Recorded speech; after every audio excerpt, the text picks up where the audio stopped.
Assalamualaikum warahmatullahi wabarakatuh. Waalaikumsalam. Alhamdulillah. Alhamdulillahilladzi arsala rasulahu bil huda wa dinil haqq liyudhhirahu 'alad dini kulli wa kafa billahi shahida. Asyhadu an la ilaha illallah wahdahu la syarika lah wa asyhadu anna Muhammadan 'abduhu wa rasuluh. Amma ba'du. Ibu sekalian, jemaah majelis taklim azizah yang insya Allah selalu dalam keberkahan dan ridho dari Allah. Alhamdulillah, pada pagi hari ini kita semua dimudahkan oleh Allah untuk hadir di majelis ini dalam kondisi sehat dan dalam kondisi semangat insya Allah. Mudah-mudahan ini menjadi tiket kita untuk bisa masuk surganya Allah. Amin, amin, amin, ya Rabbal Alamin. Kemudian salawat dan salam semoga selalu terlimpahkan kepada uswah hasanah kita Rasulullah Muhammad Sallallahu Alaihi Wasallam, karena beliau yang selalu kita tunggu untuk syafaatnya nanti di yang akhir. Amin, ya Rabbal Alamin. Apa kabar ibu semuanya? Semuanya mana? Pagi-pagi jangan bercucut ya, hilang cantiknya nanti. Terus semakin tambah tua. Ya, tahun baru, tanggal baru kan sekarang ya. Yang punya tanggalan maksudnya. Ada yang orang tiap hari gajian, tapi ada yang gajiannya nunggu tanggal baru. Tiap hari gajian? Gajian dari mana? Allah Subhanahu wa Ta'ala. Kita muslim solihah kan selalu diberi rezeki oleh Allah. Rezeki kan tidak melulu duit, ya tak? Makanya senyumnya tuh harus selalu ya. Tanggal tua, tanggal muda gak peduli ya. Setiap hari as-sumtu sedekah. Senyum itu adalah sedekah. Makanya gak perlu diramaiin ya. Senyum itu Masya Allah ya. Orang cantik semakin cantik kalau banyak senyum. Tapi kalau orang jelek gak ada yang jelek. Muslimah sholihah itu selalu sama Allah dikasih suasana yang beda dari pancaran wajahnya, karena insya Allah hatinya bersyukur, hatinya bersih, hatinya senantiasa ingin membahagiakan siapa saja yang mau ketemu. Amin ya. Baik, hari ini kita akan bahas tentang taubat. Apa artinya taubat? Ada yang tahu? Boleh unjuk gigi? Enggak dihukum kalau salah. Kembali kemana? Dari mana ke mana kembalinya? Dari keburukan kepada kebaikan. Artinya tadinya berada di jalan salah, kemudian kembali ke jalan benar. Baik, boleh, benar itu ya. Cuman secara lengkapnya kita akan terjemahkan. Taubah adalah atau artinya kita kembali kepada Allah dari jalan yang tadinya tidak disukai atau dimurkai oleh Allah. Ya. Jalannya itu seperti apa? Apa saja. Ketika itu Allah tidak suka, maka berarti kita berada di jalan maksiat. Ketika kita mengerjakan sesuatu yang hanya menuruti syahwat kita, sementara Allah tidak menyukai atau murka, maka itu adalah maksiat. Maka itu adalah menyalahi dari apa yang dilakukan. Makanya taubat itu artinya kembali dari jalan yang tadinya sebenarnya kita itu sudah jalan gitu loh ya, di jalan Allah. Tapi kadang karena godaan setan yang sangat terkutuk yang kemudian menggoda kita dari semua penjuru, akhirnya kita tergelincir. Kemana tergelincirnya? Ke jalan yang tidak diridhoi oleh Allah, karena tujuan setan itu yang menggelincirkan agar cari kawan, ya.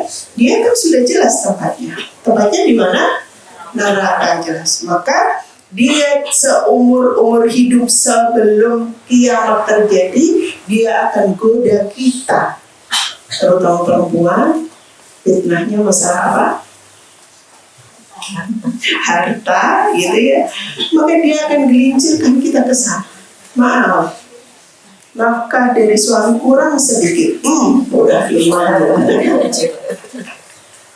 Nafkah telat sedikit, udah ada rasanya udah sesek. Maaf ya, tolong dievaluasi. Ini bagian dari yang kemudian kita nanti nyadar mau bertaubat itu kalau itu terjadi pada diri kita. Kita coba buka semua segmen kehidupan kita yang kita jalani, itu akan kita lihat, ya Allah, masa ini berubah tahun tambah ngomong banget ya. Masa tiap Jumat ikut kajian, maaf ya, tolong ini direnungkan, jangan dianggap sebagai sesuatu yang menyakitkan. Tapi kadang obat itu pahit, iya banyak. Ya. Ditelan susah, apalagi yang susah minum obat. Saya punya pengalaman terkait dengan obat. Teman yang nggak bisa minum obat dengan air, akhirnya minumnya pakai pisang. Yang lucu, pisang yang udah tertelan, obatnya masih muter lagi di lidah. Terus itu kasih lagi pisang, muter lagi. Masya Allah, perjuangan luar biasa kalau minum obat ya. Ada di antara kita yang begitu? Ada, nggak usah dibuka ya. Ini pengalaman berharga. Kadang-kadang kalau diimplementasikan dalam bentuk kehidupan kita, susah menerima nasihat. Halo, bukan berarti yang susah menelan obat itu yang susah menerima nasihat, bukan. Tapi bisa jadi iya, bisa jadi iya. Tetapi itu gambaran orang itu kalau susah menerima nasihat itu kayak orang susah minum obat.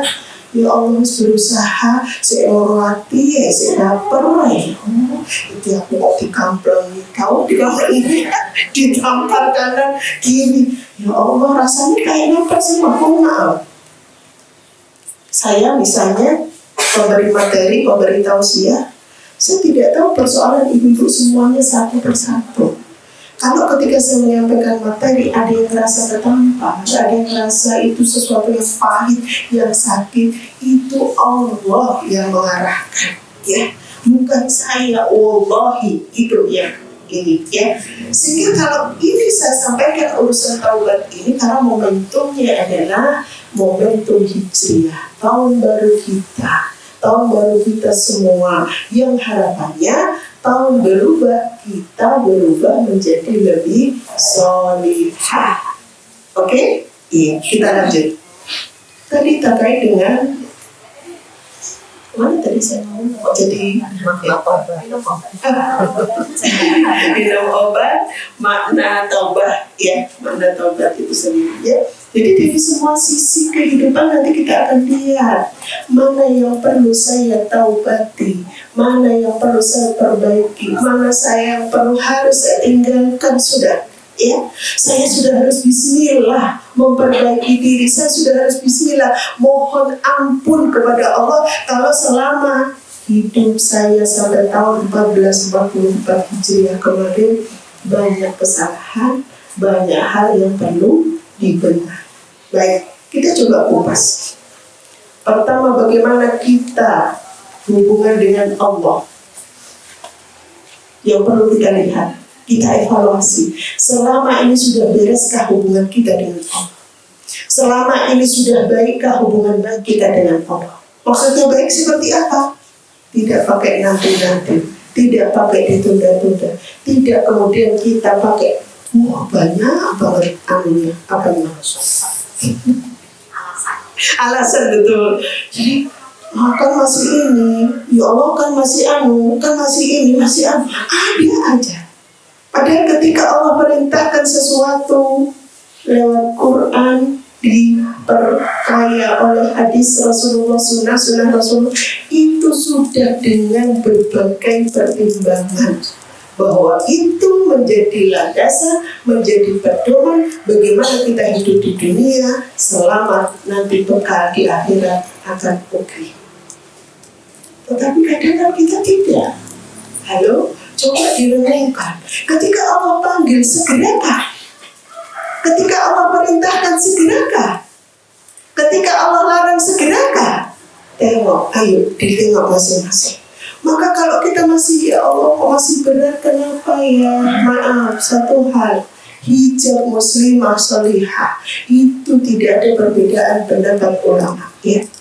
Yang namanya hijab itu, ya kalau sekarang musim dingin itu masih mending gitu. Kalau sudah diuji musim panas, ya Allah, begitu nyampe rumah langsung dilempar ke hijab. Ada di rumah, pakai bukan muhrimnya. Di rumahnya terbuka sehingga kalau ada orang lalu lalang lewat kelihatan aurat kita. Kadang kita tidak perhatian, kalau udah di rumah, alasannya begitu. Padahal diperintahkan tentang hijab itu, mohon maaf, dimanapun, kapanpun, ya. Ketika di situ ada orang yang bukan muhrim kita, wajib ditutup auratnya. Tolong diperhatikan ini ya. Yang kita, mohon maaf, yang kadang-kadang masih ini aja. Aduh, suhu, aduh, apa, panas, capek, apa, ya Allah. Panasnya dunia sekarang kita berhijab, tidak ada apa-apanya dengan panasnya api neraka. Masya Allah, ya. Kita jaga aurat kita dalam rangka taat kepada Allah, inilah menjaga hubungan baik. Kalau ini belum beres, auratnya masih sering dibuka, maaf, gitu ya. Yuk kita kembali.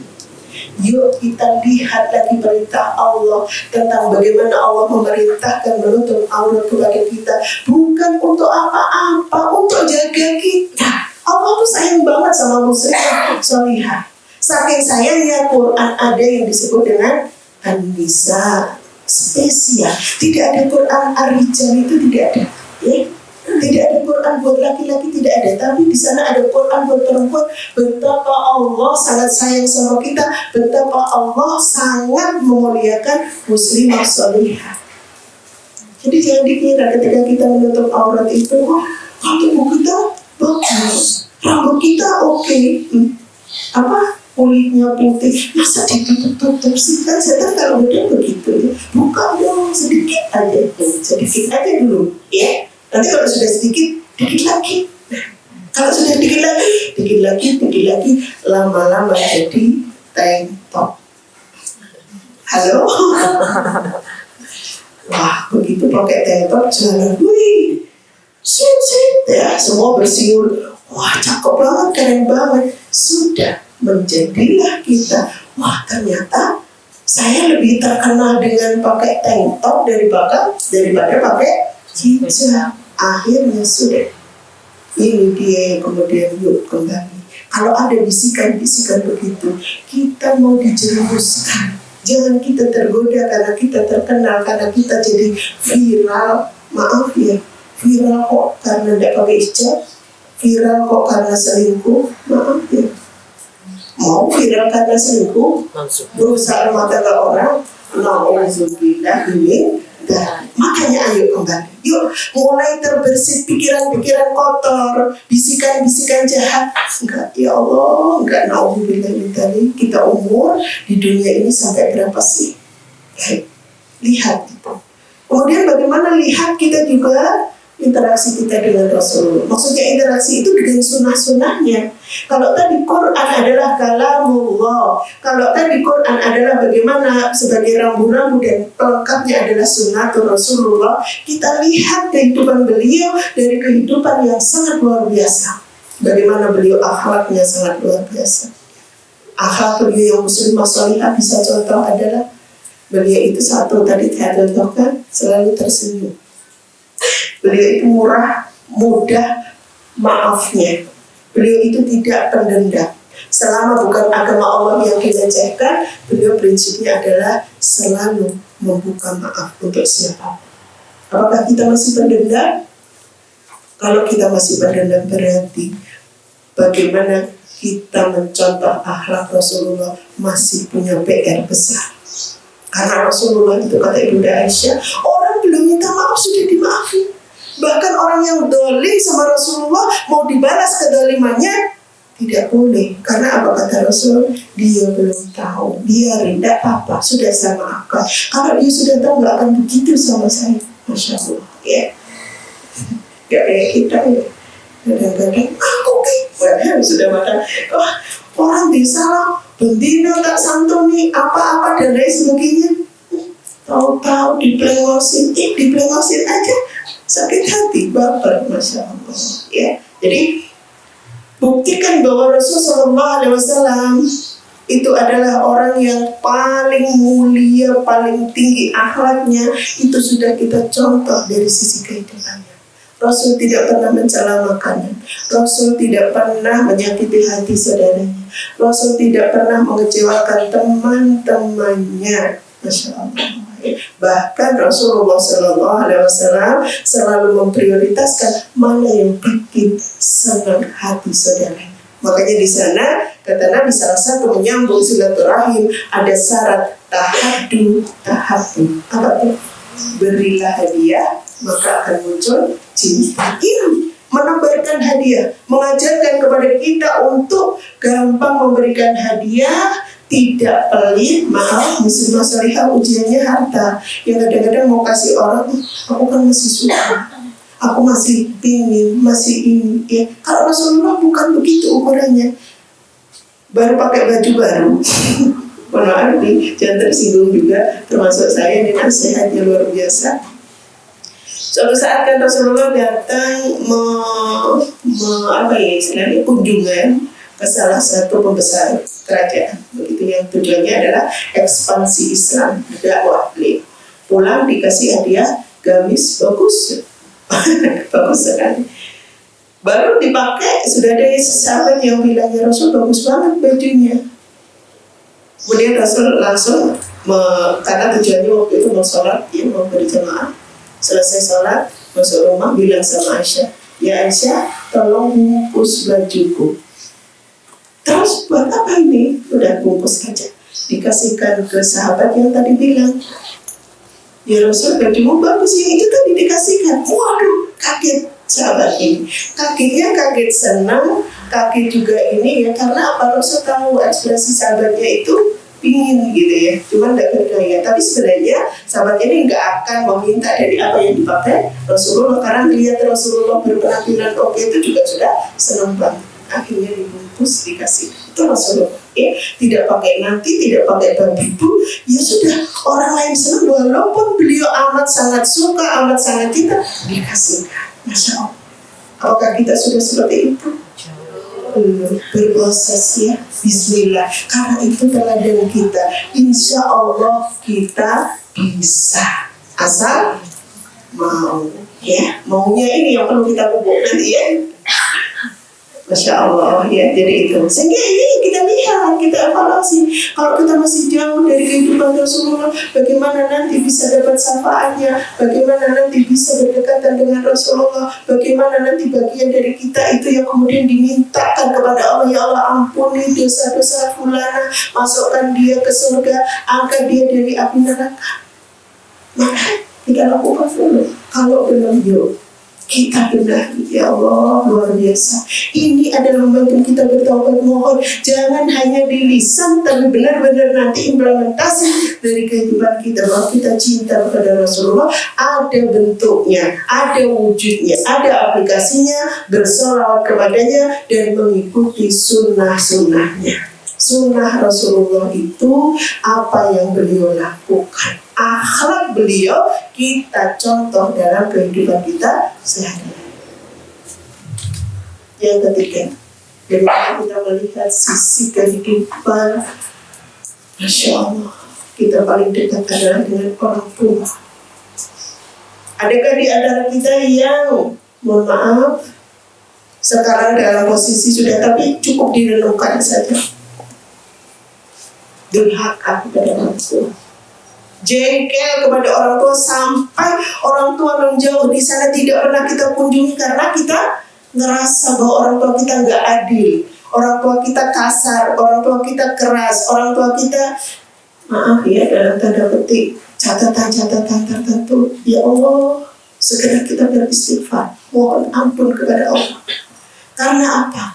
Karena Allah sudah titipkan kita kepada orang tua kita, berarti beliau adalah orang terbaik yang dipilih oleh Allah untuk mendidik kita. Terus bagaimana kalau beliau non-muslim? Jangan diambil non-muslimnya, tapi yang kita ambil adalah akhlak beliau, perilaku beliau, tanggung jawab beliau. Itu urusan akidah. Contohlah bagaimana Nabi Allah siapa? Ibrahim, ayahnya pembuat patung, penyembah patung. Tetapi perlakuan Nabi Allah Ibrahim kepada ayahnya, Masya Allah, sangat-sangat santun, sangat-sangat baik. Tidak pernah beliau tidak hormat kepada ayahnya, sampai pada titik akhir ketika Nabi Allah Ibrahim mengajak ayahnya untuk menyembah Allah, apa yang terjadi? Ibrahim diusir dari rumah. Ibrahim diusir dari rumah ayahnya. Itu pun tidak kemudian membuat Ibrahim tidak hormat kepada ayahnya. Apa yang disebut oleh Ibrahim? Nabi Allah Ibrahim, ya abati, wahai ayahku. Dengan kata-kata yang santun, dengan kata-kata yang lembut, beliau tetap menghormati ayahnya. Karena tidak ada mantan ayah. Kalau mantan suami ada, ya. Tapi kalau mantan ayah tidak ada. Artinya pasti semua ada hikmah ketika beliau dilahirkan di lingkungan orang penyembah berhala, ya. Sehingga di situ kita bisa gambarkan Nabi Ibrahim saja yang jelas ayahnya adalah menentang dari apa yang diserunya, itu tetap menghormati. Bagaimana dengan kita? Baru kesenggol dengan kata-kata yang ini saja, kita sudah dengan orang tua sudah mohon maaf. Kita sudah ngerasa bahwa orang tua kita tuh sudah, pokoknya deh nilainya 0. Terus kalau nilainya 0, kita lahir dari mana? Terutama ibu kita. Masya Allah, luar biasa, ya. Artinya inilah perasaan-perasaan ini butuh kita lempar, butuh kita buang, gitu ya. Kita bertaubat itu adalah menjauhkan dari hal-hal anak durhaka kepada orang tua. Itu sama dengan mendurhakai Allah. Karena ridho orang tua, ridho Allah itu ada pada ridho orang tua, ya. Sehingga ya Allah sudah berhenti kita protes-protes dengan orang tua, berhenti, sudah selesai, ya. Karena kita nanti sebentar lagi butuh dari bagaimana pengakuan dari anak-anak kita, bagaimana perilaku dari anak-anak kita berbakti kepada kita, terutama kita semua yang kumpul di sini sebagai ibu, sebagai mama, sebagai bunda, ya. Kalau kita ingin anak-anak kita berbakti kepada kita maksudnya tanpa kita minta, tanpa kita ini kan, maka ubahlah sikap kita, sikap hati yang tadinya dongkol, masih ada jengkel, masih ada protes kepada orang tua, buang jauh-jauh. Kita mohon kepada Allah, ya Allah, kenapa sih hati ini kok begitu susah menerima kebaikan-kebaikan ibu? Kenapa sih hati ini kok masih susah menerima kebaikan-kebaikan ayah? Ayo buang jauh-jauh, buang jauh-jauh. Akan sangat merasakan sekali, gitu ya, kalau kita sudah ditinggal orang tua.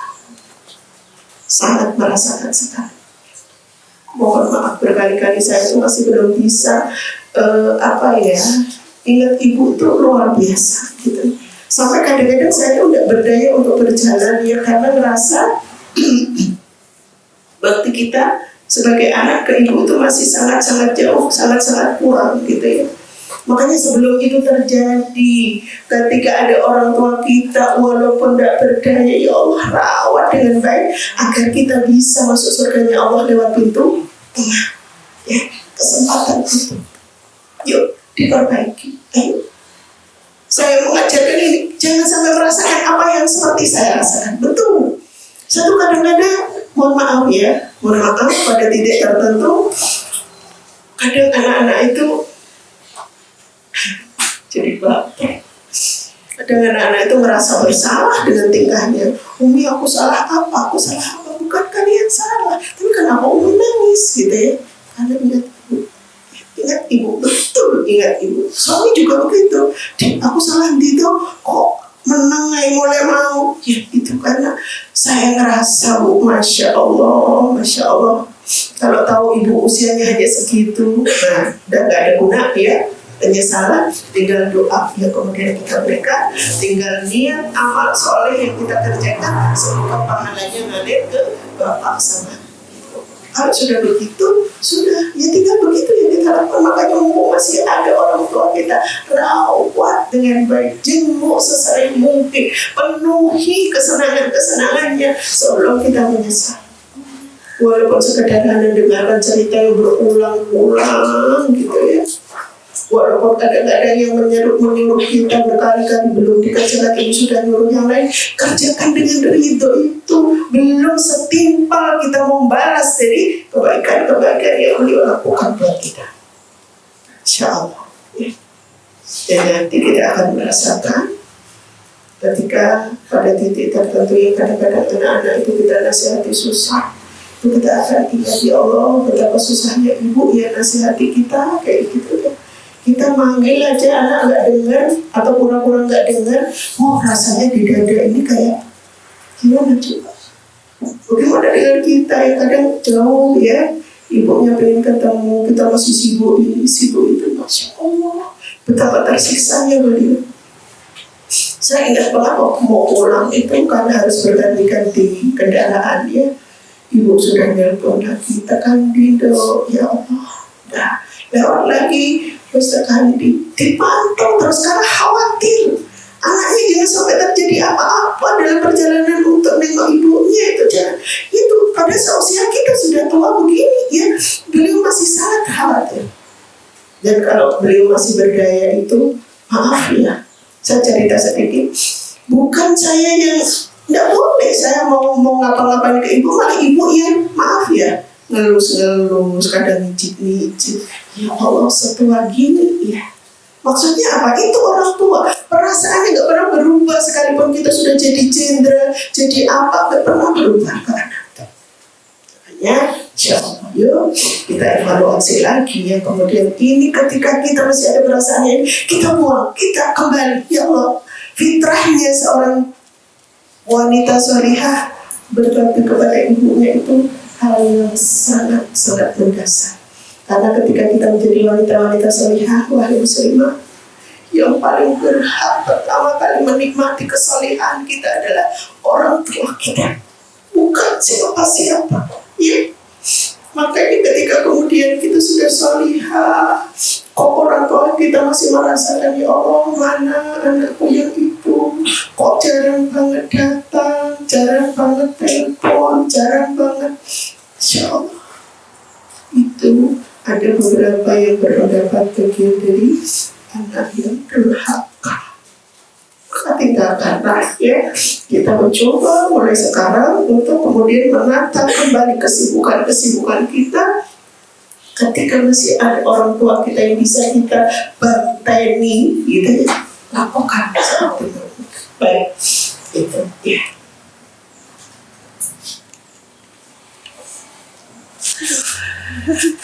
Maaf ya, ada yang tidak bawa tisu.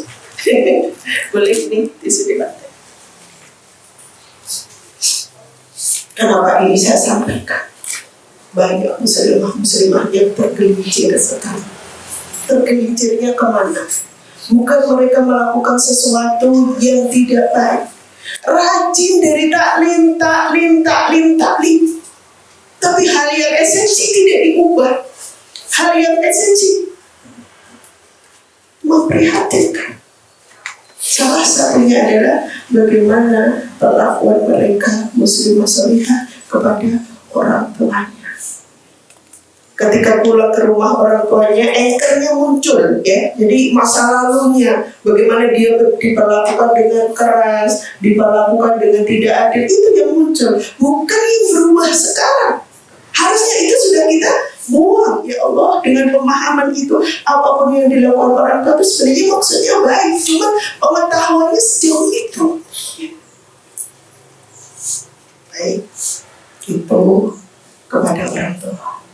Yang berikutnya kita akan lihat adalah bagaimana perlakuan kita dengan pasangan. wahai muslimah, antuna semua, kalian semuanya bisa hadir di sini dengan posisi sebagai istri. Dengan posisi sebagai istri itu karena ada suami. Artinya sekarang orang yang mendampingi kita adalah orang yang Allah pilihkan buat kita untuk mimpin kita, untuk mengendarai nahkoda kita. Kita mau dibawa kemana tergantung dari nahkodanya. Beliau adalah orang yang paling bertanggung jawab kepada kita setelah kita akad nikah, lepas dari perwalian ayah, pindah perwaliannya kepada suami kita. Apakah sampai sekarang kita masih terasa sakit hati dengan pasangan karena tidak sesuai dengan ekspektasi kita? Halo, tolong dijawab di hati tapi ya. Kalau kita masih sering mengeluh, bayangin pasangan Anda juga mengeluh seperti itu. Ternyata istriku, ternyata suamiku, kalau kita memunculkan hal yang sama, maka protes kita tidak akan tinggi-tinggi. Iya ya, saya protes begini, jangan-jangan suami saya juga sebenarnya tambah parah protesnya, tapi beliau bisa nahan, sementara saya enggak. Halo, pernahkah itu direnungkan? Sehingga kalau kita tetap protes untuk taat kepada suami, ada barir yang sangat tebal, ada penghalang yang sangat tebal, yang itu membuat kita susah mau taat, susah mau ikhtiar. Maaf ya, malah jadinya. Karena itu ada proses yang belum bisa kita terima ya Allah. Kita itu manusia, saudaraku, ya manusia. Suami kita manusia. Maaf, laki-laki tetap laki-laki. Perempuan juga perempuan. Maksudnya bagaimana ini ya? Ada fitrah-fitrah dasar yang diberikan oleh Allah kepada laki-laki dengan kepada perempuan tuh beda. Jangan disamakan, karena memang beda. Yang tadi saya contohkan, tadi saya tanyakan, perempuan itu ujiannya apa? Laki-laki itu ujiannya apa? Wanita. Laki-laki kalau lihat wanita bening bagaimana? Itu fitrah. Kenapa saya sebut laki-laki? Itu ya laki-laki. Walaupun punya istri, nek anak wong wedok lewat bening, ya saya tertarik karena ujiannya di situ. Bukan berarti sama istrinya tidak suka, bukan, kurang. Halo, kurang, halo saudara-saudara. Sehingga inilah bagian dari PR kita, ya, PR kita sebagai muslimah, sebagai istri yang sholihah, yang halal buat suaminya, untuk selalu memperbaiki diri agar suaminya bisa godul basor. Halo, kita berpenampilan cantikkah kalau di rumah? Kita berakhlak baikkah kalau di rumah? Kita santunkah kalau di hadapan suami kita? Kita taatkah pada beliau? Ini adalah variabel-variabel yang bisa mengobati saat suami kita ada godaan dengan melihat wanita yang bening tadi, kemudian pingin balik ke rumah. Karena di rumah ada yang halal yang jauh lebih baik dari sekedar wanita bening yang lewat di dekat mata. Tetapi kadang tidak, baru sampai ke rumah, oh dari mana aja? Matanya udah melotot, nada bicara sudah tinggi, pakai tuduhan-tuduhan yang tidak beralasan. Masya Allah, siapa betah suami macam begini ya? Pulang lagi, apa balik lagi, tidak jadi masukan. Baru dengar dia sedang asik di kafe mana, wah kita tambah panas. Lah orang mau masuk rumah baru melangkah kaki, udah digerondong dengan pertanyaan-pertanyaan, dengan sikap-sikap, boro-boro diteduhi. Suami pulang itu pinginnya, mohon maaf ya ibu, sekalipun kita capek setengah mati, tahu setengah mati gimana rasanya mati ya, kayak apa aja. Capeknya luar biasa, anak rempong, wah rewel, pekerjaan belum selesai, rumah berantakan misalnya nih ya. Kamu hilir mudi, tahu suami datang, kita suruh senyum. Waduh, masa kayak ini, itu tetap harus senyum, saudara-saudaraku, harus senyum, ya. Ngalah dulu sebentar, ya. Ngalah dulu sebentar untuk dongkrak, biar tadi yang capek-capek dari luar, yang di luar ada godaan yang dasar itu bisa sembuh dulu, bisa tunduk dulu pandangannya, bisa tunduk dulu syahwatnya, terobati karena ketemu pasangan yang halal, yang meneduhkan, yang membuat, Masya Allah, Mas mau minum apa? Dingin apa panas? Bawakan tasnya, lepas jaketnya, semuanya itu dilakukan, ngalah dulu, ya, ngalah dulu. Yang kemudian gambarannya adalah, Masya Allah, istriku luar biasa, ya. Sehingga dia ketika tadi ada goncangan-goncangan di luar, tertarik di luar itu, tidak kemudian jadi dibuktikan dengan mohon maaf. Melakukannya dengan kemaluannya tidak dibuktikan, karena apa? Terobati ketemu pasangan yang soleh.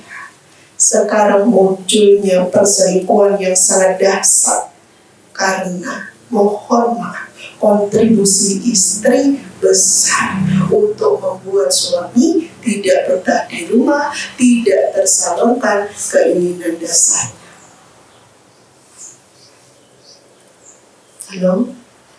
Tolong direnungkan. Ketika kemudian mohon maaf sampai suami melakukan hal yang dilaknat oleh Allah, tapi sebenarnya berawal dari sikap kita sebagai istri yang kurang memberikan tempat terbaik di hati suami, di pandangan suami, maka ketika beliau melakukan zina, kita punya cipratan dosa yang banyak. Penyebab awalnya adalah dari kita, wanita yang halal, tidak bisa menundukkan pandangannya, tidak bisa mengobati syahwatnya. Mama, yuk, kalau kita ada yang seperti itu, mulai sekarang bismillah. Ya Allah, aku berlindung kepadamu, mau aku tinggalin aku yang seperti itu mau aku tinggalkan. Aku akan ihtiram kepada suami, menghormati suami, dan taat pada suami. Karena kalau ada wanita yang taat, sementara dia muslimah salihah, insya Allah mudah masuk surga Allah. Amin. Tetapi apakah ini mudah? Apakah ini mudah, saudaraku?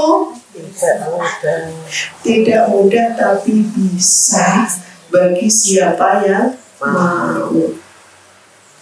Halo? Ya?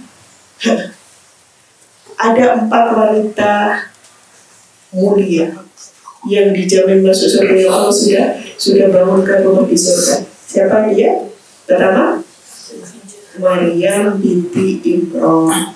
Yang kedua, Asiyah istri Fir'aun. Yang ketiga, Khadijah at-Tahirah istri Rasulullah. Yang keempat, Fatimah putri Rasulullah. Wanita-wanita itu seperti apa? Luar biasa pengorbanannya kepada suaminya, sampai disebut kalau ibunda Khadijah itu wafa, beliau sebut apa?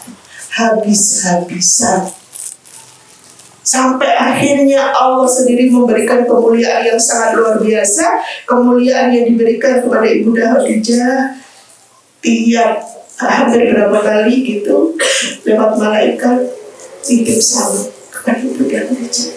Allah berdoa. Allah bisa titip salam kepada wanita solihah yang luar biasa, karena memang beliau itu luar biasa. Sampai kan walaupun beliau sudah punya istri yang banyak, Khadijah tidak pernah hilang dari hatinya, karena wanita ini sangat luar biasa, terutama baktinya kepada suami yang sangat habis-habisan dari kita. Insya Allah. Ya. Kita mau ikut di potret yang mana? Terus ada yang tanya, Ibunda Aisyah di mana? Ibunda Aisyah tetap masuk surga, tapi beliau punya karakter yang berbeda dengan 4 perempuan ini. Ya, Masya Allah. Ya, Ibu sekalian, mohon maaf.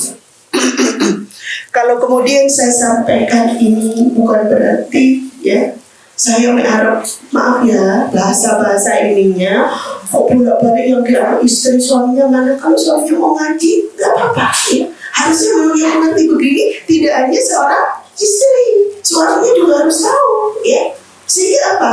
Dalam urusan ketaatan pada suami tidak mempersulit kalau beliau paham ilmunya ya, dibantu. Saya ingat kata-katanya Ibnu Abbas. Ibnu Abbas itu salah satu sahabat yang setiap kali perang Rasulullah bersama Rasulullah itu dia ikut ya, sering menang perangnya. Dan suatu saat ada sahabat yang silaturahmi ke rumahnya Ibnu Abbas. Kaget. Pada datangnya silaturahminya itu nggak pakai bilang-bilang. Kan biasanya kita sudah WA dulu gitu ya. Kita mau silaturahmi ada di rumah kita. Itu enggak. Jadi sidak, ujuk-ujuk begitu aja. Kaget kenapa? Karena penampilan Ibnu Abbas di rumah sangat rapi. Apa yang diambil pelajarannya? Biasanya yang dituntut untuk rapi, cantik kan hanya perempuan. Ini laki-laki kok rapi amat. Nah, sahabat yang baru datang tadi tanya, emang mau pergi? Ibnu Abbas enggak. Enggak. Kok rapi banget? Emang setiap hari begini? Iya. Kalau saya di rumah saya selalu begini. Masya Allah. Oh, ini sesuatu banget menurut sahabat. Kemudian digali gitu ya. Kenapa kok berpenampilan rapi sekali? Kita harus adil, wahai sahabatku.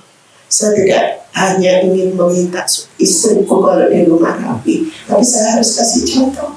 Kalau saya minta istri saya rapi, saya pun harus rapi di luar, tuh kan? Kalau laki-laki ngerti ilmunya begitu, orang mau tapi terus yang kedua, Ibnu Abbas memberikan nasihat. Apa nasihat beliau? Beliau menyampaikan bahwa istriku punya hak yang banyak terhadap diriku. Ya. Begitu juga aku punya hak yang sama terhadap istriku. Ya. Tetapi aku tidak ambil hakku semuanya atas istriku karena aku belum sanggup memberikan hak-hak yang seharusnya aku berikan kepada istriku. Aku belum sanggup kalau nanti dituntut bagaimana aku menuntut istriku sempurna sementara aku belum bisa sempurna. Subhanallah. Betapa indahnya kalau suami istri semua ikut ngaji, ngerti, sehingga di sini nanti dia berperan bukan hanya sekedar mengikuti syahwatnya, bolak-balik.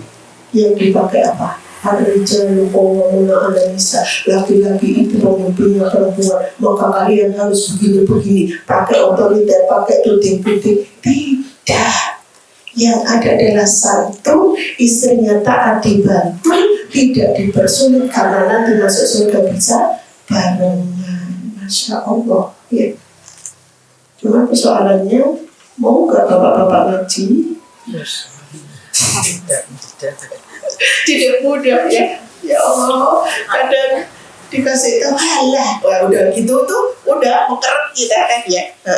Tapi mudah-mudahan kita husnudzon pada suami kita nggak mau ngaji karena beliau pagi harus kerja, pagi harus mencari nafkah, malam ada kajian ada, tapi kadang-kadang ngantuk, capek gitu ya. Ya Allah, ya tidak ketemu, tapi insya Allah kalau ada kemauan itu pasti ya.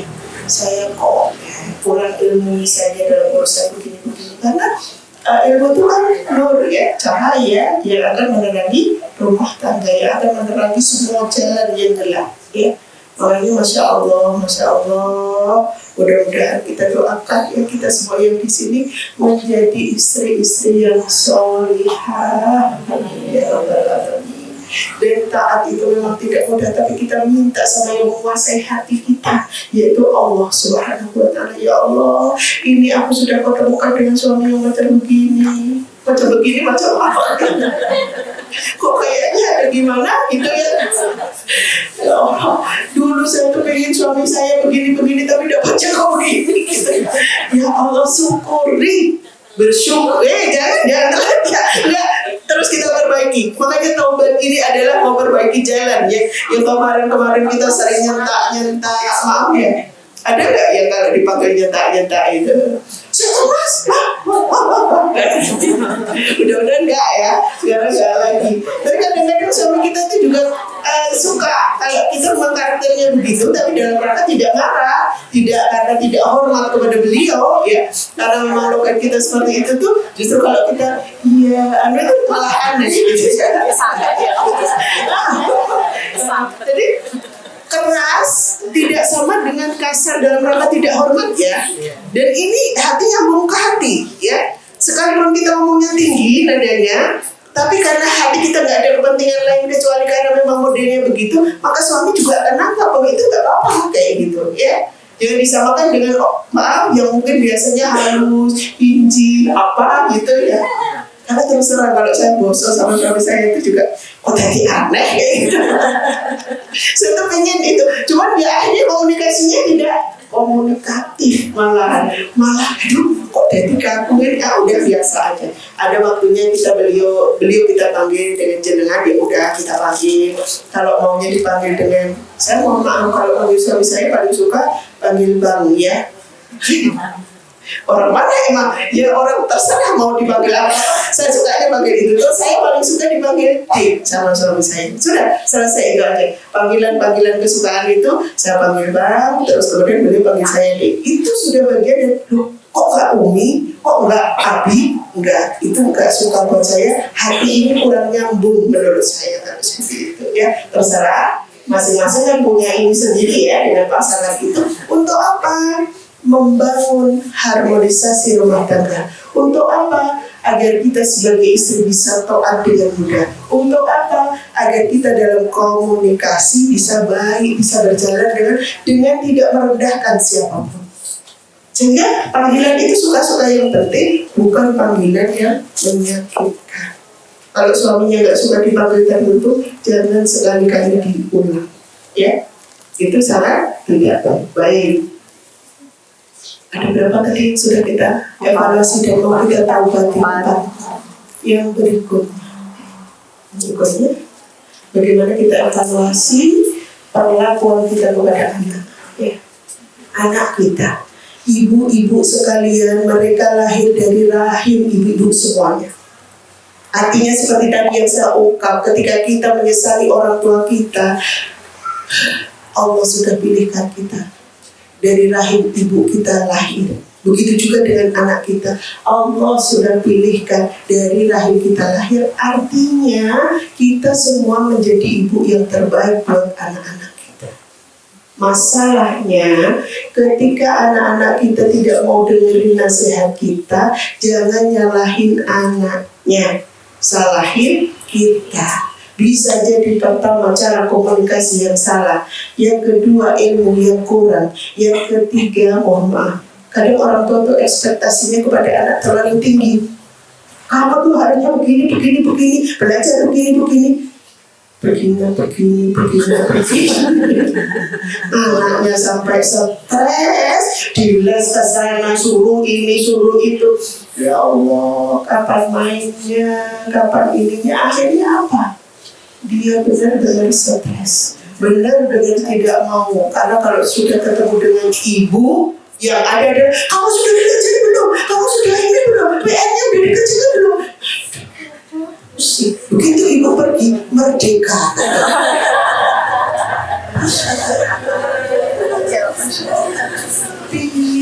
Terus ya, yuk dibenahi yuk cara komunikasinya. Anak kita itu amanah, ya, amanah. Waktu itu kamu belum ngomong. Anak-anaknya kalau nggak ada ibunya, wah senang banget kayak begitu ibunya datang, langsung semua buka ibuku, belajar. Ya kalau begitu cuma ya.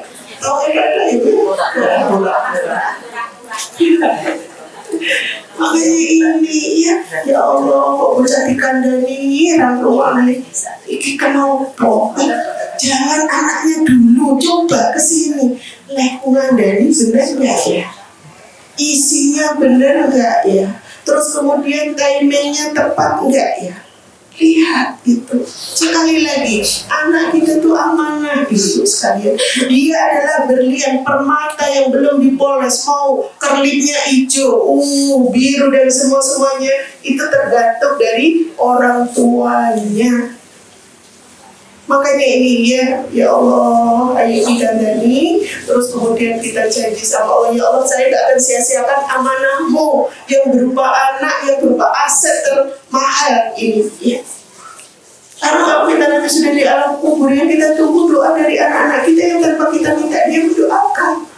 Tapi kalau di dunia aja mereka sudah seram melihat kita juga. Aduh, ibu kok mereka gitu ya. Rasanya pingin terus kayak gitu ya kan. Makanya yang perlu dibenahi kesini dulu.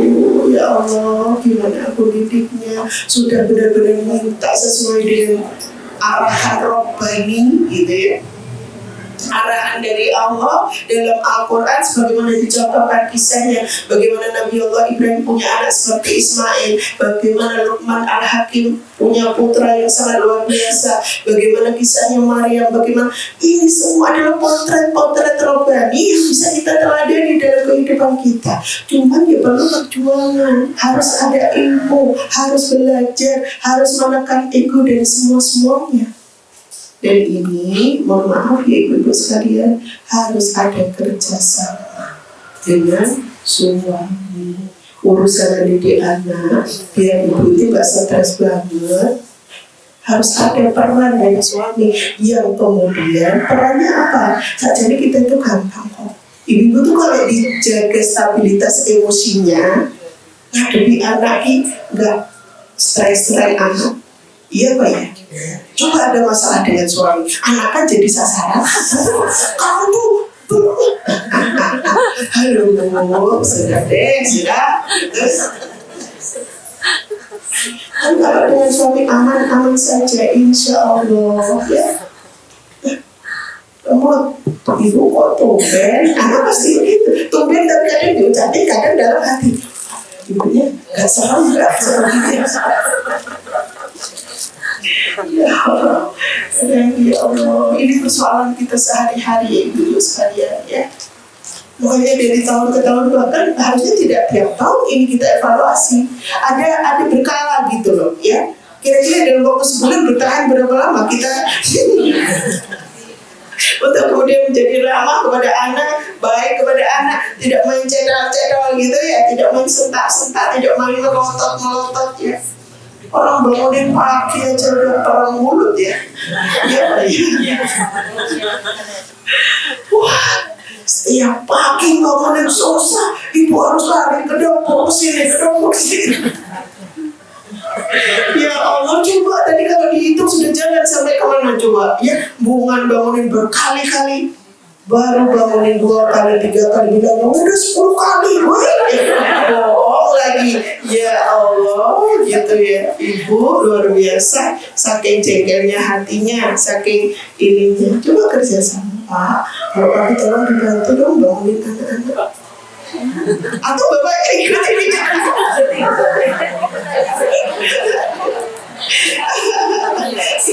harus bagian dari yang kita bangunin gitu ya.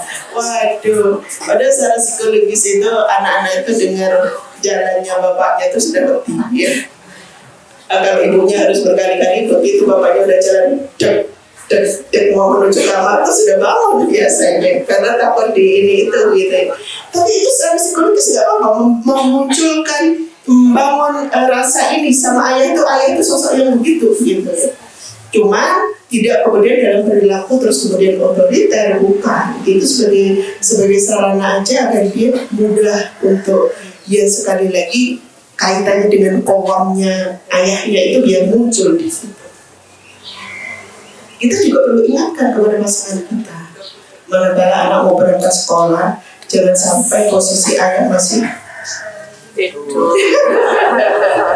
itu tolong disampaikan, ya Allah ya, kok terus piye kita minta dihormati sama anak, tapi anak mau berangkat sekolah, ayah lagi maaf ya masih atau saling atau udah sana nggak usah saling ayah masih ngantuk. Gimana pula ini ya, kerjasama doang, paling tidak bangun sebentar ketika anak mau berangkat. Perkara nanti terus lagi gak apa-apa, tapi paling tidak ada itu anak itu punya image bahwa ayah itu adalah sosok yang kemudian oke lah dari sisi bijaksana, wibawa, memberikan perhatian kepada anak, tidak hanya ibu. Sehingga apalagi dia laki-laki, ya anak laki-laki itu butuh figur dari ayahnya tuh kuat, ya jangan sampai figur ibunya yang dominan yang kemudian anaknya jadi lendeknya ke ibu, ya. Ini bukan tidak boleh, tapi kurang baik, kurang sempurna dia sebagai anak itu harus ada bagaimana figur ayah, bagaimana figur ibu. Berapa sekarang?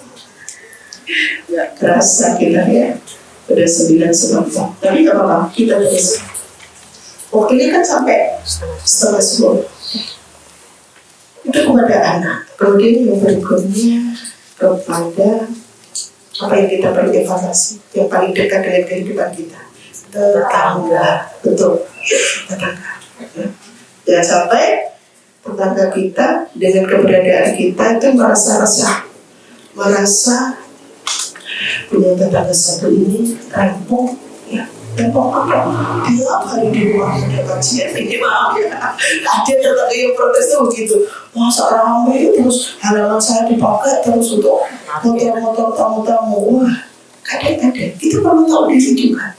Kalau memang kita termasuk orang yang didatangi untuk kajian-kajian, mohon maaf ya, selama itu punya kita ya, dan kita tidak bersih, insya Allah nggak masalah ya. Tapi yang penting adalah dijalin komunikasi. Bahwa tetangga itu, kata Nabi, jangan sampai ada tetangga yang merasa tidak aman, ya belum dinyatakan sempurna iman seseorang jika ada tetangga yang merasa tidak aman dengan keberadaan kita, baik dari lisan kita, tangan kita, dan semuanya. Makanya ini bagian dari yang diperhatikan. Subhanallah, ini lokasi ini adalah lokasi yang sangat mendukung ya. Ruangannya besar, barakallah ini ya. Semoga Allah nanti ganti dengan rumah di surga. Amin. Dan mudah-mudahan ini menjadi jariah beliau yang selalu mengalir pahala-pahalanya ya. Karena kita susah menemukan tempat seperti ini ya, dan susah juga menemukan orang yang menyediakan rumahnya untuk dipakai kajian-kajian seperti ini ya. Makanya mudah-mudahan ini ya, kita doakan beliau sekali lagi menjadi amal jariah beliau. Dan ini pinggir jalan, subhanallah ya. Artinya sangat mudahan kita ketika ada yang mau hadir itu mudah sekali aksesnya ya, sehingga ini memudahkan semuanya. Makanya nanti mudah-mudahan semua urusan beliau dimudahkan. Amin. Nah, kayaknya dengan tetangga itu besar sekali haknya. Yang sering hadis yang disampaikan kan, nek masak aja dikai ambune tok kan kayak gitu. Halo? Ingat gitu. Tapi ya cuma dikai kuah tok gitu ya. Kata Nabi kan perbanyak kuahnya sehingga tetanggamu yang bawa iki ambune gulai, iki ambune sate, itu ada wujudnya. Oh ternyata gak mek ambun tok begitu ya. Ada, oh iki to rasanya. Karena banyak tetangga di antara kita, mohon maaf ya, yang kadang-kadang saya jawab ada salah satu di antara jamaah, ini ada yang butuh dibantu. Ternyata kemarin waktu korban itu, Bu, ada yang sama sekali tidak mendapatkan daging itu. Di saat kita melimpah ruah kulkas sampai nggak muat itu ya, ada yang tidak. Ya Allah kok bisa kejepit? Nggak, ini itu bagaimana? Ya Allah. Ternyata beliau ini adalah termasuk pendatang terus ya, kebetulan ujian ekonomi sedang berusaha dan kemudian belum dikasih jalan oleh Allah ya. Sehingga ketika kemudian kita disentuh ya Allah, ternyata kita tahu, maka kita harus segera membantu. Kemarin termasuk yang saya jawab siapa-siapa yang di antara kita secara WA pribadi itu, karena itu ya Allah ternyata masih ada. Terus ada lagi yang belum pernah merasakan daging kurban seumur hidupnya. Oh ada tuh ternyata daging kurban itu, tak kira cuma di TV aja. Ya Allah, ada yang sampai begitu juga. Ini kita ya Allah, kadang-kadang kita nggak nyampe. Masya Allah kita sampai kayak gitu, Masya Allah. Jadi ada masih banyak. Nah, mudah-mudahan gitu ya. Ketika kita punya tetangga yang ketoknya aneh, baru, mau interaksi nggak pede, datangin, ya, datangin, tengok, sapa. Bisa jadi beliau tidak pede karena urusan dunia, nggak punya. Maaf, mungkin standarnya masyarakat bertetanggaan seperti apa, beliau di bawah standarnya sehingga mau bergaul nggak pede, datangin. Jadilah kita perekatnya, jadilah kita orang yang tidak sampai diancam, belum sempurna atau bahkan bisa masuk neraka, orang yang malam itu perutnya kenyang sementara ada tetangganya yang kelaparan. Masya Allah ya. Jadi besarnya hak tetangga sampai Nabi mengira tetangga itu harus dapat warisan, sampai besarnya tetangga, apa haknya tetangga. Ya, artinya ketika kita ada rezeki yang kita luberin pertama adalah kanan kiri, depan belakang, ya, sehingga kita tidak kemudian merasa bahwa kita karena cukup sendiri ini sendiri terus tidak mau peduli dengan tetangga siapapun dia. Tetangga yang kurang baik pun bisa jadi baik gara-gara akhlak dari kita, ya. Jangan sampai justru tetangga yang baik jadi tidak baik gara-gara akhlak kita yang kurang baik. Muslimah sholihah, cerminan dalam kehidupan itu menjadi contoh ya, apapun lisannya, perbuatannya, amal-amal jariahnya, apa sholihnya ya, dia tidak gegem terhadap makanan, terhadap harta, terhadap duit, tidak, tapi mudah sekali mengeluarkannya karena janji Allah akan dilipat gandakan gantinya. Nah, kemudian yang terakhir yang kita perlu tengok, kita perlu lihat adalah bagaimana hubungan baik kita dengan guru. Mohon maaf ya, guru itu siapa? Ada guru laki-laki, ada guru perempuan. Guru itu siapa? Bisa jadi guru kita atau guru anak-anak kita, ya. Sehingga ini pelajaran berharga karena kita sebagai ibu yang sering dampingi anak-anak dalam proses belajar, kasih teladan yang baik kepada mereka bahwa kita adalah termasuk orang yang sangat menghormati terhadap guru. Ketika anak ada komplain tentang pelajaran di sekolah karena sikap guru yang kurang tepat, jangan langsung diiyakan, jangan malah dikompor. Oh bener, iya mama. Waduh, ini jadi kalau ada anak yang pulang nangisnya bukan karena apa, karena dia tidak kerjakan PR di rumah, sudah dikasih tahu sama mamanya kerjakan, besok kan ditanya di sekolah, nanti kamu susah sendiri, anaknya tetap nggak mau. Ketika pulang nangis gara-gara mungkin bukan dimarahin, tapi gurunya nadanya tinggi aja karena yang lain pada ngerjakan, kok anak kita enggak.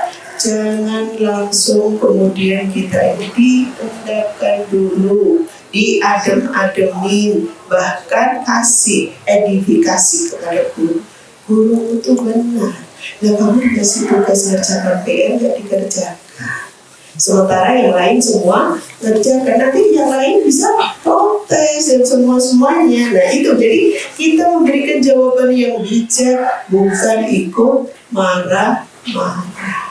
Ya, itu dicerminkan, dicontohin dari kita bahwa kita adalah orang yang menghormati guru kita. Mohon maaf, saya contohkan. Misalnya ibu hadir di majelis taklim, tidak hanya di Azizah saja, ya, di tempat lain barangkali. Terus qadarullah, model atau gaya ustaz yang menyampaikan atau ustazah yang menyampaikan beda dengan ekspektasi kita. Jangan langsung ini mulut bicara. Kok enak, jangan mau udah jadi bahan hibah. Hati-hati, Ihtiram, menghormati guru itu ada keberkahannya. Bersabar di majelis taklim bersama dengan guru yang barangkali tidak sesuai dengan ekspektasi kita, itu ada berkahnya. Halo, ya. Sehingga kita harus lebih bersabar, ujian di situ, ya. Keberkahan ilmu itu bukan hanya sekedar materi-materi yang banyak yang disampaikan yang sesuai dengan mau kita, tetapi tergantung dari niatan kita, ihtiram kita kepada guru, dan seriusnya kita memahami dari ilmu-ilmu yang disampaikan. Yang kadang-kadang ilmu yang disampaikan itu berulang kita terima, tapi pasti di antara ilmu yang berulang-ulang itu ada titik kita untuk klik yang kemudian itu menjadi nasihat dalam kehidupan kita sehari-hari. Gampangnya, misalnya masalah ikhlas, ya. Di sini dapat ikhlas, di sana dapat ikhlas. Pasti di tempat-tempat yang berbeda ikhlasnya ada titik yang kita bisa mengamalkannya, dan itu masya Allah berkah luar biasa, ya. Sehingga jangan keburu menilai negatif terhadap majelis yang barangkali, kecuali kalau jelas menyimpang itu, ya, yang diajarkan itu jelas menyimpang, kita tidak usah datang berulang kali, ya, karena mengacaukan dari pemikiran kita. Nah, baru kemudian ini boleh yang begini. Ingat kisahnya Imam Syafi'i ketika di jalan lihat anjing itu. Nah, itu pelajaran berharga buat kita. Bagaimana Imam Syafi'i itu sangat menghormati guru. Ingat tidak tadi? Belum pernah ada. Suatu saat kan Imam Syafi'i jalan ketemu dengan anjing. Tiba-tiba ketemu pohon, anjing ini kakinya naik ke atas sebelah. Terus kemudian Imam Syafi'i bingung, itu apa? Takdirnya ada anak kecil yang jalan, laki-laki, kira-kira umur 9-10 tahun, kemudian dipanggil sama Imam Syafi'i. Kesini, tolong kasih tahu kepada saya, itu anjing sedang apa ya? Anak kecil ini kan aneh, karena hari-hari pemandangannya begitu, kok aneh, sampai cekik-cekik, ketawa gitu. Ya saya aneh gitu. Benar, tolong kasih tahu kepada aku gak ngerti itu. Saya harus ngomong, itu anjing sedang kencing. Oh, gitu. Jadi benar-benar takjub, ya Allah. Ternyata selama ini saya nggak tahu kalau anjing kencing itu kakinya diangkat sebelah. Apa yang dilakukan Imam Syafi'i kepada anak kecil? Terima kasih yang tidak ada habis. Ditepuk-tepuk punggungnya, dibilang terima kasih. Hari ini kamu sudah mengajarkan satu ilmu kepada saya yang saya sama sekali tidak tahu. Hari lain beliau silaturahmi ke sana. Masya Allah. Sebagai bentuk terima kasih tadi, karena apa, menghormati dia sebagai guru. Ya Allah, luar biasa, ya. Artinya bagaimana kita menghormati guru anak-anak kita, entah guru matematika, bahasa Indonesia, bahasa Inggris, fisika, semuanya. Sanggup kita mengajarkan semuanya kepada anak? Tidak akan sanggup. Mulai kelas 3 aja kita ngajarin PR, matematika udah pusing. Gitu anak lapor satu kesalahan guru udah dijas semua. Oh emang kok, iya kok. Masya Allah, sangat tidak bijaknya kita, ya. Muslim muslimah lebih bisa mendapin emosi, lebih bisa menekan ego, lebih bisa bijak menjelaskan anak-anak dari apa yang kasus yang sedang dialami oleh gurunya. Ketika dia marah barangkali, ketika dia berperilaku yang kurang pas barangkali, selalu klarifikasi dan netralkan, jangan malah dikomporin sehingga anak semakin tidak hormat kepada gurunya. Di saat sekarang ini degradasi moral buat para guru. Iya Pak ya. Nah, kita kadang-kadang bingung mengajarkan kehormatan kepada anak untuk menghormati guru, sementara gurunya kadang-kadang tidak layak dihormati. Tetapi tidak etis kita mengajarkan tidak hormat anak kepada guru. Akad yang baik pasti di antara keburukan atau kelemahan dari guru ada sisi positifnya. Nah, itu yang dikasih kepada anak sehingga anak dalam menyikapi gurunya bisa bicara baik. Itu hal-hal yang perlu kita tinggalkan. Sekarang bagaimana ke depannya, ya? Kita kalau mau tahu dari hal-hal yang barangkali kita termasuk promotor, promotor apa? Oh, ketika anaknya marah kita ikut marah dan semuanya. Pertama yang harus kita lakukan kalau kita mau taubat, menyesal. Menyesal durhaka kepada orang tua, menyesal abai terhadap perintah-perintah Allah, menyesal, mohon maaf kalau selama ini termasuk muslimah yang tidak taat kepada suaminya. Allah, menyesal aku pada suamiku itu adalah laki-laki paling ganteng sedunia sebenarnya.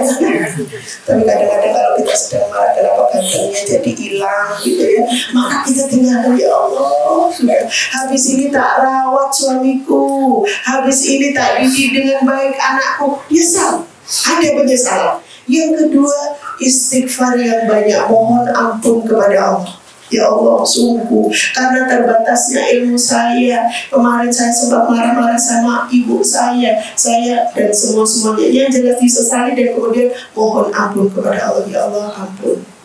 Terus kemudian tinggalkan itu, ya. Jadi setelah menyesal, kemudian mohon ampun kepada Allah, kemudian ditinggalkan dosa-dosa itu, ya. Kalau kita mau taubat begitu, jangan terus udah habis dapat ilmunya, nyampe rumah diulang lagi, marah-marah lagi, protes lagi. Ya Allah, tidak seperti itu. Dan berikutnya adalah berjanji tidak akan mengulangi dosa-dosa itu. Minta perlindungan kepada Allah dengan doa, ya. Jadi kita berjanji dengan ya Allah, bismillah ya Allah, tolong bimbing saya mau ninggalin kemarin kalau saya kasar sama anak, kalau kasar sama suami, kasar sama pasangan, udah bismillah ya Allah, mulai sekarang saya tinggalkan. Minta ya Allah, kuatkan saya untuk istiqomah di jalan kebenaran, ya. Yang terakhir, masuklah dalam bid'ah sholihah, masuklah dalam lingkungan yang mendukung, yang semuanya mau tobat, yang semuanya mau berbenah. Jangan masuk di lingkungan yang justru membosin, ya. Alah, bocah saya semua merasa dia benar-benar. Jangan. Kalau ada yang seperti itu, hindari, ya. Ini akan mengurangi, ini akan menghabisi energi kita, ya. Jadi kita lingkungan yang positif, yang sama-sama baik di mata Allah, kita kumpulin bersama dengan mereka, menguatkan langkah ketika hati ini mulai ngedown. Namanya orang semangat kalau baru dapat kajian kan semangat. Masing-masing orang kan bertahannya berbeda-beda. Ada yang sehari, ada yang 2 hari, ada yang 3 hari. Nah, ketika mulai mau ngedown, kumpul lagi bersama, ayo kemana majelis itu yang mendukung semuanya itu kita hadiri, masya Allah, ya. Jadi itu. Nah sekarang indikasinya kalau tobat kita diterima, kalau tobat kita insya Allah diakui oleh Allah. Yang pertama, kita menjadi pribadi yang jauh lebih baik daripada kemarin-kemarinnya sebelum kita bertaubat. Itu akan kita rasakan, ya. Dirasakannya adalah ya Allah, kok saya lebih tenang ya sekarang, saya lebih enak, teman-teman juga lebih care, gitu ya. Karena apa? Orang yang sudah berada di jalan kebenaran itu, ya, inner beauty, pancaran wajahnya itu enak, ada aura positif, ya. Sehingga orang-orang kalau tadinya menjauh karena barangkali bertetangga celetak-celetok lisannya, atau jahil tangannya, atau dan lain sebagainya, kalau orang sudah bertaubat itu semua ditinggalin. Saya sekarang lebih banyak diam, tapi lebih banyak senyum daripada berkata-kata, banyak nyakitin orang. Nah, kayak gitu. Otomatis ini akan menjadi magnet, ya. Orang-orang yang berada di sekitar kita menjadi tidak angker dengan kita, tapi justru mendekat. Kemudian yang kedua, kita beramal jauh lebih baik dibanding hari-hari sebelum kita taubat. Amal solehnya itu lebih baik. Kalau muslimah solihah ujiannya masalah harta, maka setelah bertaubat yang tadinya pelit, sekarang jadi rajin bersedekah. Terus total infak jalan itu sampai berkali-kali ya tetap diisi. Maaf ya, ini contoh aja. Maksudnya tidak kemudian kita pilih-pilih sampai kemudian pusing nyari yang abu-abu, tidak ada. Aduh, kok tinggal merah sama biru? Wah, bahaya nih, tahu gini? Nah, tidak. Merah sama biru ya udah masukin aja, karena yang ada itu, ya. Sehingga ini kelihatan ubahkan dari hati kita itu jadi dermawan, yang tadinya pelit, yang tadinya ketus jadi lembut, jadi ramah, yang tadinya susah senyum jadi murah senyum dan lain sebagainya. Nampak. Kemudian yang terakhir, tidak baperan. Halo? Masya Allah, udah biarin. Tidak baperan. Baperan itu apa? Gampang tersinggung, ya. Sedikit-sedikit. Wah, menyinggung saya udah biasa aja. Karena prinsipnya adalah kita ke Allah. Nasihat itu selalu disikapi dengan positif. Ya Allah, alhamdulillah dapat nasihat.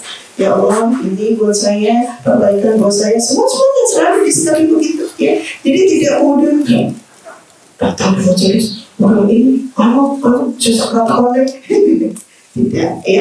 Jadi tidak benar. Sehingga jelas di sini ya ada indikator yang kemudian bisa kita rasakan. Kalau sebelum kita bertaubat tersinggungan, dendaman, kalau taubat kita diterima itu sudah enggak lagi, ya, udah enggak lagi.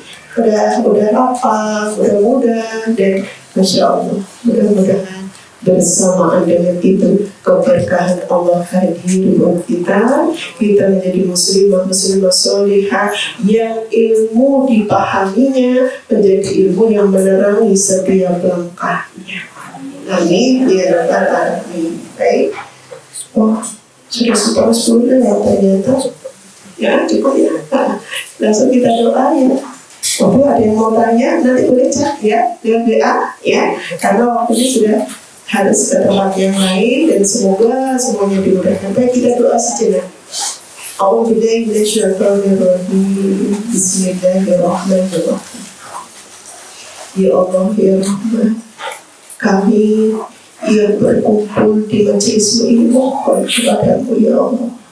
Bismillah ya Allah. Mulai hari ini kami akan berubah ya Allah. Akan kami tinggalkan hal-hal yang membuat Engkau murka ya Allah. Beri kekuatan kepada kami untuk menyambut panggilan-panggilan-Mu ya Allah. Beri kekuatan kepada kami untuk senantiasa bersalawat dan menjalankan sunnah-sunnah Rasulullah ya Allah. Beri kekuatan kepada kami untuk ringan dan mudah dalam berbirrul walidain ya Allah. Sebab tidak ada orang yang berjasa di dunia ini melebihi jasanya Bapa sama Ibu ya Allah. Lapangkan dada ini ya Allah. Jauhkan dari ego-ego yang akan menyesatkan kami untuk menjadi penghalang dalam berbirrul walidain ya Allah. Ya Allah ya Rahman, sungguh suamiku adalah orang terbaik yang telah Kau pilihkan buat aku ya Allah. Jangan tunjukkan kejelekan-kejelekannya ya Allah, tapi tuntun dengan kebaikan-kebaikannya ya Allah, sehingga kami mudah untuk taat kepada suami kami ya Allah. Sungguh Bismillah kami ingin memperbaikinya ya Allah. Begitu juga dengan anak-anak kami ya Allah. Mereka adalah amanah-amanah yang Kau berikan kepada kami. Jangan sampai kami nanti menyesal ketika kami sudah menghadap-Mu ya Allah. Beri kesempatan kepada kami untuk mendidiknya dengan baik ya Allah. Beri kesempatan kepada kami untuk memberi kasih sayang dengan cukup kepada mereka ya Allah. Karena sungguh Engkau sudah memilihkan rahimku ini untuk mereka. Berarti akulah yang berkewajiban mendidik dengan sempurna kepada mereka ya Allah. Beri kesabaran kepada kami ya Allah. Beri kesabaran kepada kami ya Allah. Beri kesabaran kepada kami sebagaimana doa Nabi Ibrahim. Rabbi habli minas sholihin. Rabbi habli minas sholihin. Rabbi habli minas sholihin. Ya Allah ya Rahman, tetangga kami adalah orang yang paling berhak untuk mendapatkan segala sesuatu dari kami ya Allah. Maka beri kemampuan kepada kami ketika ada saudara-saudara kami atau tetangga kami yang membutuhkan, kami ringan membantunya ya Allah. Baik dengan harta kami, dengan tenaga kami, dengan ilmu kami, mudahkanlah ya Allah. Sungguh hanya kepadamu kami meminta dan hanya kepadamu kami memohon pertolongan. Ijabahlah doa-doa kami ya Allah. Jaga niatan kami ya Allah. Istiqomahkan kami di jalan ini ya Allah, agar ilmu-ilmu yang kami pahami bisa menjadi penerang dalam jalan-jalan kami ya Allah. Ya Allah ya Rahman, kabulkanlah permohonan kami. Rabbana atina fid dunya hasanah wa fil akhirati hasanah wa qina adzabannar. Subhana rabbika rabbil izzati amma yasifun wa salamun alal mursalin walhamdulillahi rabbil alamin. Al-Fatihah. Alhamdulillahi rabbil alamin. Ar-Rahmanir Rahim. Maliki yaumiddin. Iyyaka na'budu wa iyyaka nasta'in. Ihdinas siratal mustaqim. Siratal ladzina an'amta 'alaihim ghairil maghdubi 'alaihim waladdallin. Amin. Ada perhatian, mohon maaf. Billahi taufiq wal hidayah. Assalamualaikum warahmatullahi wabarakatuh.